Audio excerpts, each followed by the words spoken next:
ಪಶ್ಚಿಮ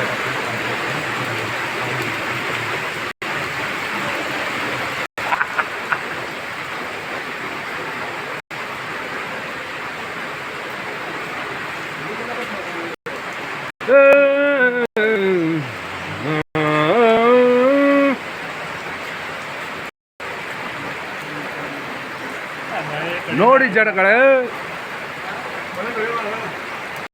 ಕಾಳಿ ನದಿಯ ಹರಿವನ್ನು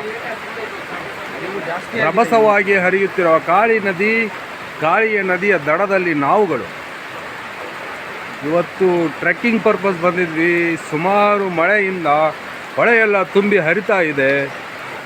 ಇಲ್ಲಿ ಕೆಳಗಡೆ ಇಳಿಯಲಿಕ್ಕೆ ಅವಕಾಶ ಕಲ್ಪಿಸದ ಹಾಗೆ ಇಲ್ಲೆಲ್ಲ ಹಗ್ಗವನ್ನು ಕಟ್ಟಿ ಕೆಳಗೆ ಇಳಿಯದಾಗೆ ನೋಡಿಕೊಂಡಿದ್ದಾರೆ. ನಾವು ಒಂದು ಟೀಮಿನ ಸಮೇತ ಎಲ್ಲರೂ ಸೇರಿ ಕಾಳಿ ನದಿಯನ್ನು ಒಂದು ಎಂಜಾಯ್ ಮಾಡೋಣ ಅಂತ ಎಲ್ಲರೂ ಕೂಡಿ ಬಂದಿದ್ದೇವೆ. ಇದೊಂದು ಸೊಗಸಾದ ಒಂದು ದೃಶ್ಯವನ್ನು ಕಣ್ಣು ತುಂಬಿಕೊಳ್ಳೋಕ್ಕೆ ಅಸಾಧ್ಯವಾದ ಮಳೆ ಸಿಕ್ಕಾಪಟ್ಟೆ ಹರಿತಿರೋ ಕಾಳಿ ನದಿ ನೋಡಿ, ಹರಿವನ್ನು ನೋಡಿ, ನದಿಯ ಹರಿವನ್ನು ನೋಡಿ, ಮಳೆಯ ರಭಸವನ್ನು ನೋಡಿ, ಸಿಕ್ಕಾಪಟ್ಟೆ ಮಳೆ